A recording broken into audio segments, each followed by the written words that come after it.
Bill Belichick just got to North Carolina. Now they're already talking about him going back to the NFL.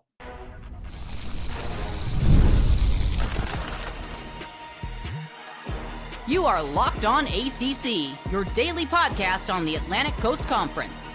Part of the Locked On Podcast Network, your team every day. He hasn't coached a single game yet in college, and the past month has already been super interesting just covering Chapel Bill at North Carolina. Thank you so much to the everydayers for making Locked On ACC your first listen and your first watch today. We're available free wherever you get your podcasts. We're free on YouTube. We're part of the Locked On Podcast Network, your team every day. Today's episode is brought to you by FanDuel. From big upsets to post-game winning drives, to game-winning drives, I should say, the NFL playoffs are better with FanDuel. New customers can bet $5 and get $200 in bonus bets guaranteed, win or lose. Visit FanDuel.com to get started. He is Kenton Gibbs from Locked On Wolfpack. I am Alex Donno from Locked On Canes. On this episode, we'll talk some ACC basketball. Do we even know who the second best team in the conference is behind the Duke Blue Devils? Also, there are complaints being lobbed out there about that new ACC travel schedule since Cal and Stanford are now in the conference and those West Coast swings you have to make. We'll talk football transfer portal because SMU has landed another quarterback, and it's a very familiar one to Rhett Lashley. And Clemson is still making transfer portal moves. This is Dabo Swinney 2.0. But the coach who gets the most talk right now in ACC football is the NFL GOAT, six-time Super Bowl champion, Bill Belichick. And Kenton, there are already reports out there as of Wednesday today that the Las Vegas Raiders, and remember who a minority owner is of the Raiders, his old pal Tom Brady, and other teams that were not named in the report, NFL teams, are contacting Bill Belichick to figure out if he is interested in ending his college experiment before it even starts. Already, supposedly, the Raiders might be interested in bringing in Chapel Bill, Kenton, the guy has been there a month. He's out on the recruiting trail right now. Like, are you buying that Bill Belichick might leave North Carolina before coaching a single game? Hell, before coaching a single spring practice? Do you think there's actual noise to this? Tom Pelissero, by the way, who's a serious reporter, NFL Media's Tom Pelissero was the first. So I'm not getting this off somebody's blog. Like, these are real reports out there, Kenton. Donno, this was always going to be the case. Just a quick question. What is the buyout if he is to leave or is fired right now? What's the buyout now? 10 million. Like, do you think an NFL owner right now would pay 10 million to buy out Bill Belichick? Now, hold on. What is the buyout, or actually, when does the buyout drop to below 10 million? And how much does it drop by when it drops? It drops and this is why I don't think he's going anywhere next season, because so on June 1st, which is just 5 months away, a little less than 5 months, June 1st, the buyout drops to 1 million. But I don't see any NFL team hiring a coach on June 1st. Like, that doesn't make any sense for the calendar. That's after mini camp, after OTAs, after the draft, after free agency. But yeah, if you can wait till June, you get Bill for 9 million less. Okay. So I want us to all think about this from a very serious standpoint. Why, under God's green earth, would your buyout drop 90% when you have not coached a game yet? Yeah. Like, what? In what world were people expecting this to be like Anywho, would I be shocked if he left before he coached the game there? No, because again, Donno, you've been covering this game for quite some time. How long you been covering this? For almost 20 years. I think we're at 18 now. Almost 20 years. I've been covering the game for nearly a decade in terms of as strictly on the reporter side of things. Yeah. I don't understand. I've never seen a contract with a buyout as wonky as this one. Have you? Donno? Have you? No. So why we're looking at this as if this is normal circumstances? Why people are talking about this as if this is like some upcoming coach that's like trying to prove his mettle at the University of North Carolina at Chapel Hill? It's not that. It's not that. This is a guy that honestly and truly, I thought this was going to be about one thing, and I may have been wrong. It was about another. I thought it was about getting his son a head coaching job, but it may be worse than that. It may be that situation where, it's I haven't done this, but some people say if you want your ex back, all you got to do is get with somebody else. And they'll get so jealous. All of a sudden, they're like, they thought they didn't want you. They thought they were done with you, thought they couldn't have nothing to do with you. Oh, where'd you go? I don't know what just happened there. It's the big Chapel Hill media. They're trying to silence me. I think it is. It's a situation. It's a situation where, all you got to do is get somebody new. And all of a sudden it's, well, they don't look so bad. Them leaving the toilet seat up wasn't so bad. They were kind of considerate. They did buy flowers and plan nice dates. I guess I go back. And that's what this seems like this is. So would I be shocked if he left before he coached a game? No. What I would be more shocked by is this lasting beyond the end of next season. When I say I would be shocked, I mean I would be legitimately floored. Like, wait, what? If this lasted 2 years? So let me read you Tom Pelissero's initial report, and then something from a different reporter that did refute the Pelissero report. So a couple of reputable reporters are giving us conflicting information here, right? So Tom Pelissero sent this out on his X account at noon on Wednesday. Multiple NFL teams have inquired about whether legendary coach Bill Belichick would reconsider his move to college football, including the Raiders, whose new minority owner, Tom Brady, spoke recently with his old coach, per league sources. Of course, Antonio Pierce was fired by the Raiders, so you add that to the list of open jobs in the NFL. Now, Pelissero did not elaborate on other NFL teams. The only one that he named were the Raiders, okay? So that got everybody talking on Wednesday. Diana Rossini, also a respected NFL reporter, a few hours later sent this out. Bill Belichick has no plans to return to the NFL, per sources. I'm told his sole focus is on coaching and recruiting for North Carolina as he continues building the Tar Heels' future. He's recruiting today in New Jersey. Now, actually, to be fair, I know I characterized it like Rossini and Pelissero are giving out different information. To be fair, like Pelissero didn't say Bill wants to leave college. He just reported that teams allegedly want Bill, where Rossini reports, and this is not conflicting info, that according to her, Bill is not interested. He's committed to North Carolina. So, Kenton, my theory on this is that I feel like Bill's people are leaking this out, and it's not because he wants to leave right now.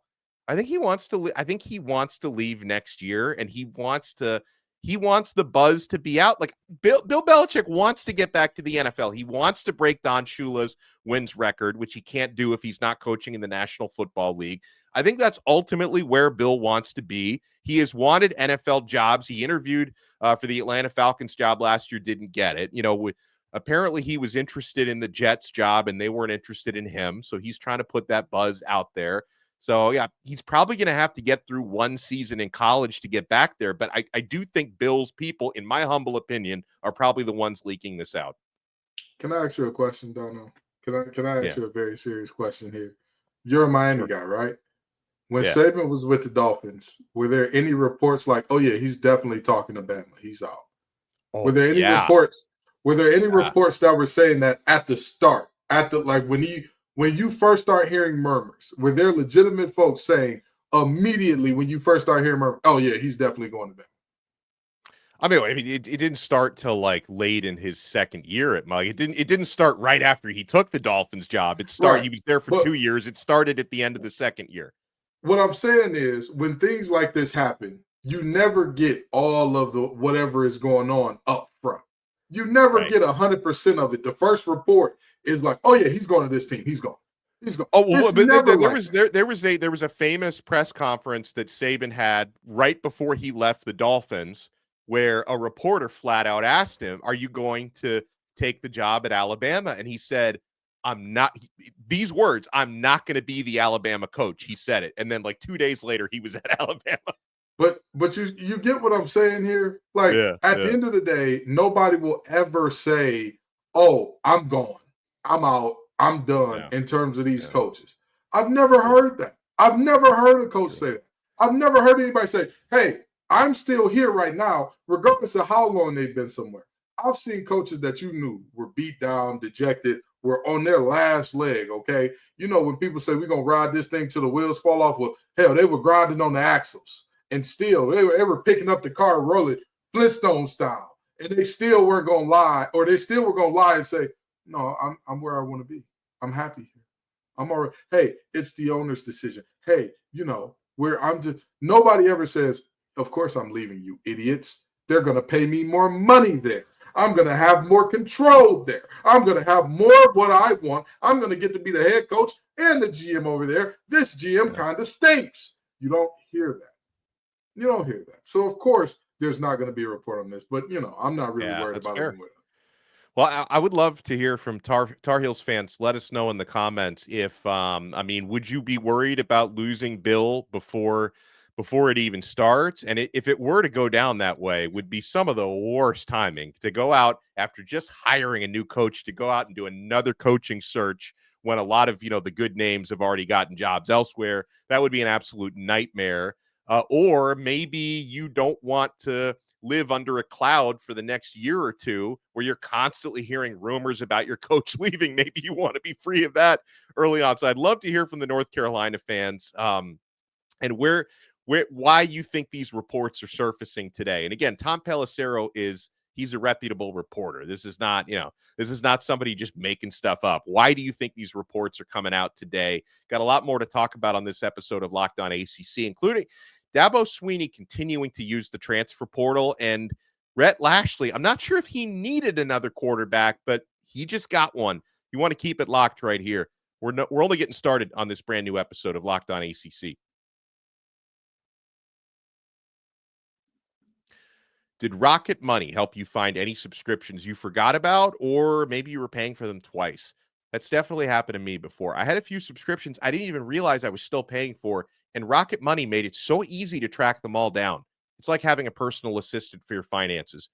Rocket Money is a personal finance app that helps find and cancel your unwanted subscriptions, monitors your spending, and helps lower your bills so you can grow your savings. It brings everything together in one place, whether it's subscriptions, your spending habits, or even the goals you want to hit this year. Rocket Money has over 5 million users and has saved a total of $500 million in canceled subscriptions, saving members up to $740 a year when using all of the app's premium features. Guys, I've been using Rocket Money for a couple of years, and I love how it makes you realize how much you're spending. Like for budgeting, it's such a helpful tool. And yeah, I use that subscription tracker to cancel services that I wasn't using anymore. I've already saved a ton. Plus, with their goals feature, I've been able to automatically set aside money for my family's future. No more stressing about budgeting every month. Cancel your unwanted subscriptions and reach your financial goals faster with Rocket Money. Go to rocketmoney.com/locked-on today. That's rocketmoney.com/locked-on. Thank you so much for making Locked On ACC your first listen and your first watch today. For your next listen, make sure you check out Locked On College Football, especially with the semifinal games, the championship coming up. Spencer McLaughlin is going to have you covered on everything going on with the Final Four in the college football playoff, with the transfer portal. Much like this show, Locked On College Football is available free wherever you get your podcasts and available free on YouTube. You know, it seemed if they're and some of the former Miami players do very well at SMU, like Brashard Smith, an incredible turnaround for his career this past season with SMU. But I mean, maybe someone needs to notify Rhett Lashley. You don't have to literally take everybody who used to play at Miami, but you know, this one might be a useful addition for reasons that are not obvious. So we found out on Wednesday, Tyler Van Dyke, former Miami Hurricanes quarterback who actually had his best season under Rhett Lashley, his former offensive coordinator in 2021. Van Dyke had, you know, a tough stretch his final 2 years at Miami, 2022, 2023, a lot of interceptions, a lot of trouble, you know, with two high safeties. He goes to Wisconsin and didn't play a whole lot because he tore his ACL early in the season. He's still recovering from that injury. TVD, who gets an extra year of eligibility because of the early season injury at Wisconsin, he now reunites with Rhett Lashley at SMU. Now, first reaction to this, couple things. From a Tyler Van Dyke point of view, TVD must have realized that, like, I'm not going to get a guaranteed starting job at any prominent program at this point. I have to accept probably being a backup, right? And for Rhett Lashley, this is a guy who can potentially compete. I don't see Van Dyke unseating Kevin Jennings there at SMU. So I guess from the Rhett Lashley point of view, I'm getting a guy who I know can do well in my offense and can be an insurance policy, an elder statesman, 6-year guy in the room, and can maybe help the rest of my quarterback room develop. I'm going to hold your shoulder when I say this, Tyler. Go get a job. Go get a job. Go. And by go get a job, I don't mean leave the game alone. Your job can be coaching. You can be a graduate assistant. Yeah. Put on that ball cap. Grab that clipboard. Go watch the tape. Break it down. Tell us what % of cover 1 they ran against cover 3. Stop this, Tyler. Stop. The game has passed you by, brother. The game's passed you by. Donno, you and I both saw it. Mentally, the game passed you by at Miami. Yeah. And you know what happened at Wisconsin? It physically passed you by. Go on somewhere, Tyler. Go on somewhere. Go on. Go ahead. And listen, I'm a big enough man to admit if I'm wrong. If somehow Kevin Jennings gets benched and TVD comes in and all of a sudden this is the reunion of a lifetime, hey, I'll admit it. I'll sit here and say with the straightest face, well, damn, you proved me wrong. But I see a guy that's a shell of himself, both physically and mentally. Let it go. Let it go. But I get it. I get it. If I was him, I'd take the deal too. The question is, like you said, Rhett Lashley, you do know you can get transfers from other places. You can go to other schools. You don't have to say, did that guy play for Miami? No, coach. Is he from Miami? No, coach. Is he from the South Florida area? We don't think so. I don't want him. I don't want him. He's not my type of guy. But, coach, he runs a 4.3. He has a 40-inch vertical. He can catch everything. I don't really want that guy. I'm good. Give me Tyler Van Dyke. Forget about these other scrubs. What do you mean he can throw the ball 80 yards on the rope? Don't want him. Give me TVD. No, but in all seriousness, I mean, I look at this as for SMU, very blah. For Tyler Van Dyke, good for you. If they're going to pay you, show up. If they're going to give you a master's degree to, hold the clipboard with shoulder pads on, I'll take it. Well, about getting a job, becoming a graduate transfer, this could be his bridge to that. Because,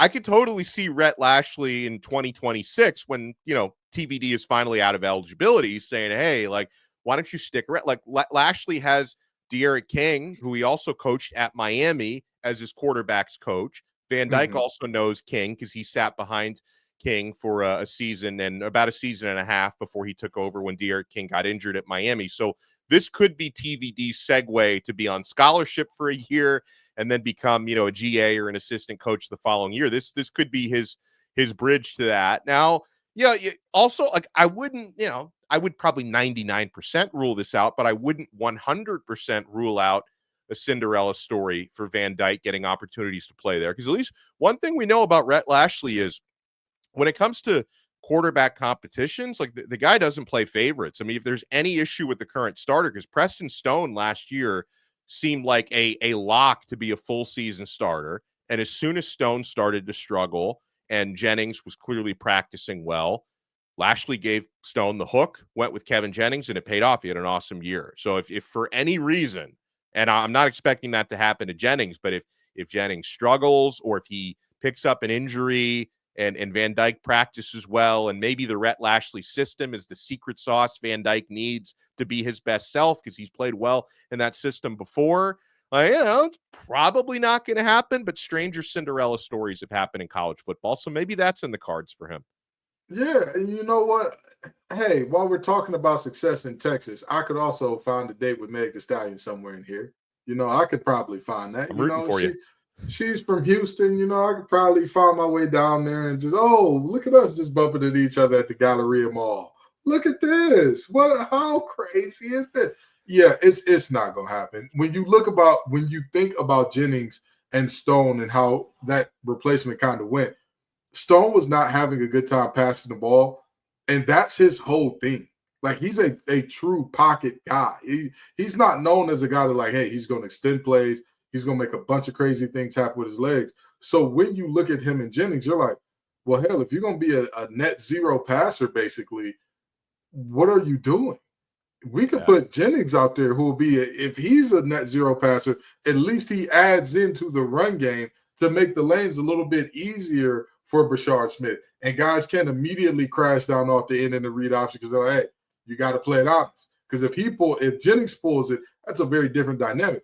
I don't see a single thing that TVD adds. I'm like, oh, Jennings can't do that. He cannot do that. Yeah, that's true. I just don't see it. That's a great point. Elsewhere in the transfer portal, so Dabo Swinney has just brought in his third transfer of the cycle from 0 the previous couple of years to now 3 transfers already. He had already brought in transfer wide receiver Tristan Smith, transfer edge Will Helt, and now he's brought in transfer linebacker from Alabama, Jeremiah Alexander. And so, you notice 2 out of those 3 moves are on the defensive side of the football. That's the area of the field Clemson needs to bolster not only their defensive personnel, they still need to find a defensive coordinator, which they have not done yet. Neither is Miami, by the way. A couple of high-profile DC jobs that are open. In the case of Jeremiah Alexander, he never really, I think 3 years at Bama. Obviously that's a dog-eat-dog world at Alabama, first couple of years under Saban, but he never really quite panned out to his former 5-star status coming out of high school. But the development needs to continue, needs to be on the field. Alexander was hurt for the early part of this season, only played in 4 games once he recovered from injury. So he wanted a change of scenery. And now that, and Kenton, I am scared to death because, the big handicap that Dabo Swinney had in this new era of college football was refusing to use the transfer portal. He just won the ACC this year against all odds because, the way their season started was not supposed to finish that way. Now that Dabo Swinney is taking transfers, it might be over for the rest of the ACC. Nobody else has a shot next year. You and I were talking before Dabo used the transfer portal, like, hey, what they're bringing back next year, you're bringing back your quarterback, you're bringing back your most explosive weapons out wide and your most reliable. You're bringing back pretty much everything except, I believe, Phil Maffa is timing out. I think he's the only really big name in terms of your skill position guys, the guys who touch the ball a lot on offense that are leaving. And that defense, I mean, let's be honest, that's probably the worst Clemson defense we've seen in quite some time. So you expect them to naturally get better. You're right. You're right. This feels like Thanos getting the time stone. That's what this feels like a little bit, because I'm deeply concerned. People might have thought that Dabo Swinney fell off, and he said, you know what? All right. Y'all think that I'm done. Y'all think that I'm washed. No, I'm washing the ACC. That's what's happening. I gave y'all a little bit of an opportunity to get a couple chips while I was, adjusting to this portal thing. But now that I'm engaging in portal combat, everybody's cooked. I'll tell you what, I don't think that this is the last Infinity Stone, but it may come within 365 days. I think what is officially going to get in my Marvel analogies. I don't know all the terminology. I'm not a big superhero guy. I've seen some of the movies, but that last Infinity Stone is going to be whenever Brent Venables gets fired at Oklahoma, and he can have that reunion, right? So it's obviously if Oklahoma was going to fire him this year, it already would have happened. Venables will probably get fired next year. This time next year, he's going to be fired. And then whoever Dabo brings in this year as defensive coordinator, maybe politely kick him to the curb, bring VB back, and then the world is your oyster. Yeah, or bring Brent Venables back as your linebackers coach and your co-defensive coordinator. Right. Nudge, wink, wink. Right. Yeah.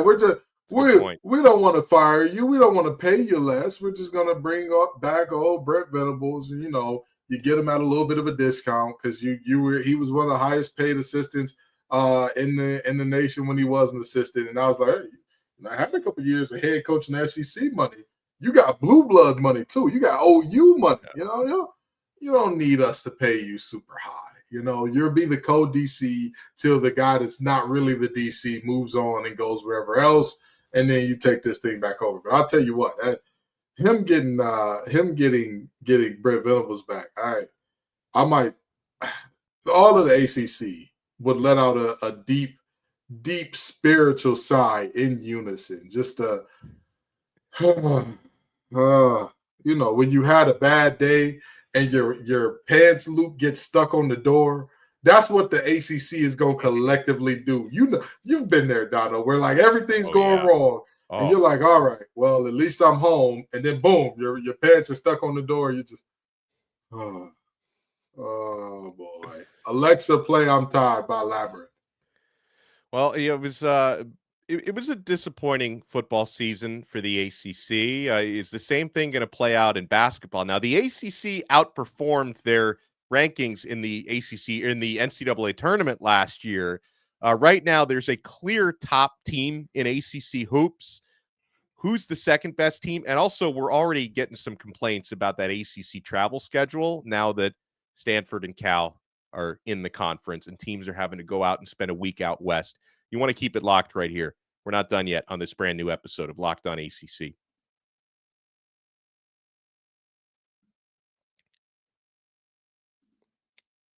Thank you for making us your first listen and your first watch today. We're available free wherever you get your podcasts. We're free on YouTube.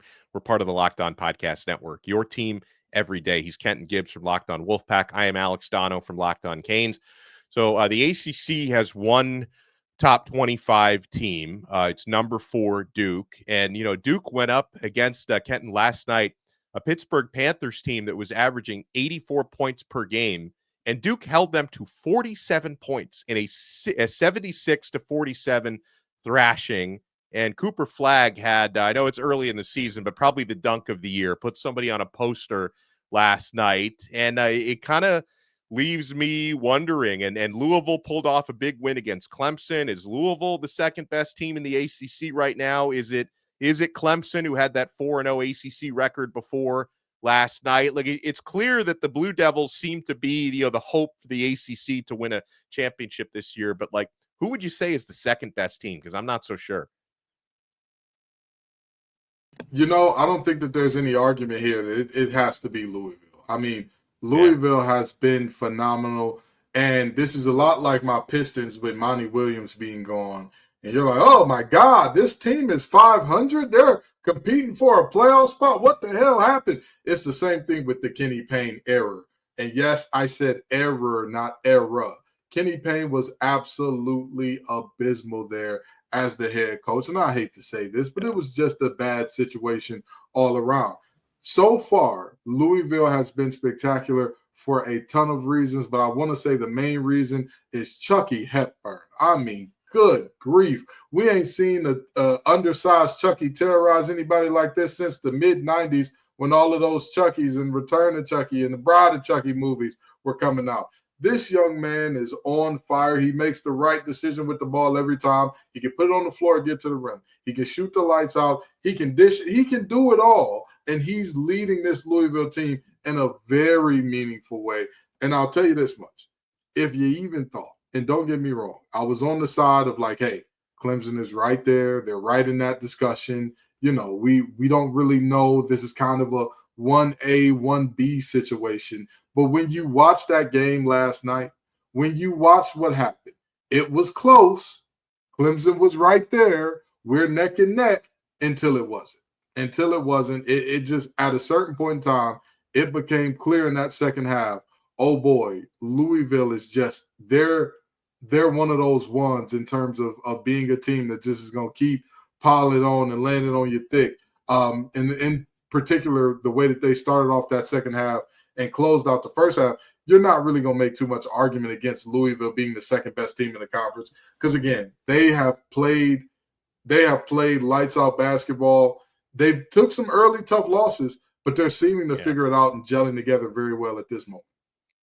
Now, of course, during football season, we obviously talked a lot about SMU, who nearly won the conference in football, and Cal, who had some good moments, and Stanford. But they've joined the ACC in every sport, and we're starting to see how it plays out in basketball as well, Kenton. And I know that so right now you have Virginia and Virginia Tech are the first two teams that are doing now. And I don't know if this is going to be the way the ACC does it every single year. Maybe this experiment won't work out. But when teams from the East play Cal and Stanford on the road, what they're doing is they take a whole week out West, which means a week away from your classes.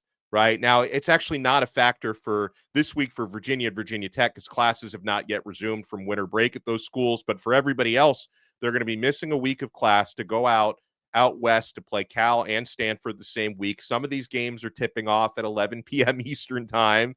And by the way, when Cal and Stanford come out East, some of those games are happening before noon Pacific time. So the schedules are pretty wonky. And, Ron Sanchez, who is the interim coach at Virginia this year, doesn't seem too happy about the schedule. And so, I mean, we're already hearing complaints about it in basketball. People forget that you've got non-revenue sports who have to make these trips as well, Kenton. Like, at least most of these basketball teams are flying, charter, if not private, out West, where, when it's track meets, swimming and diving, volleyball, the logistics are going to be a mess now. Donno, who could have guessed this? Who could have said, oh no, how is this going to work out for all the teams who don't play once a week? Who could? Donno, if only somebody could, I don't know, do something like Doing the Knowledge and watch Locked On ACC, where we specifically said, hey, we get it. Football is the driver. Football makes the money. Therefore, cash is king. Football makes the cash. Therefore, football is king. There are other sports to consider. We particularly talked about what the hell baseball would look like, where you got to have 3-day joints, where you're going out there for a weekend or, potentially whatever the case may be in that regard. You're looking at very, very different circumstances than you would in any other sport. And we've talked about the fact that the biggest teams that got screwed the most were the Olympic sports that don't come close to generating revenue because, like you said, what does a track meet look like? For example, again, I'm an NC State guy, so I'll talk about what I know well. Raleigh relays. People go to Raleigh relays, different teams from around the region and around the country come to Raleigh relays, and they're there for damn near a week. What do you do for the California version of that? What do you do for that version, for the version of that that's in Palo Alto or in Berkeley? Or, what do you do for the one that's in Dallas? What do you do? Because you can't just, we're here for a week and then we'll go on back to school. You're going to miss out on very meaningful time in terms of your education, trying to mess around with stuff like that. And so, again, this is one of those things that as much as we talk about the sports aspect of things, these young men and women are, in fact, still students. Yes, they get paid. Right. Yes, they are professionals, but they are still in school. Part of their professional package, part of their compensation package is that degree. That's just part of it. And so, anybody who says this expansion has not hurt that, again, like Donno said, school ain't even started back yet, and folks are already complaining with good reason. And by the way, there are, I think, 8 teams that don't have to go out West for a week this year. And I was reading this on an article from the Augusta Free Press. And out of the 8 teams that don't have to go out West, you're probably not surprised that Duke and UNC are among those who do not have to make the West Coast swing this year. And they probably never will. What? Alex Lakevius Donno. I am shocked. I am surprised by this, Donno. Who could have guessed it? Who could have thought it? That those two teams wouldn't have to go out West. Wow. Especially in its inception when you're feeling your way through the dark. There's no way the ACC, the very equitable and fair conference that they are, would have potentially thrown other teams out there. It's like, hey, y'all are the lambs to slaughter. Go see how that feels and report back so that we have information for anybody that the conference may or may not favor. Because the conference wouldn't do that. The conference has always played it straight down the middle and made sure everybody had an equal chance. Of course. Well, we appreciate everyone tuning in and making Locked On ACC your first listen and your first watch today. Make sure to smash that like button and subscribe. Hopefully the Bill Belichick era is not over before it even starts at North Carolina. Because, I want to at least get to cover the guy at ACC Media Days this July. Like, can we at least make it through July so I can ask Bill a question in Charlotte this summer? He's Kenton Gibbs from Locked On Wolfpack. I am Alex Donno from Locked On Canes. We'll talk to you next time on another episode of Locked On ACC, part of the awesome Locked On Podcast Network. Your team every day.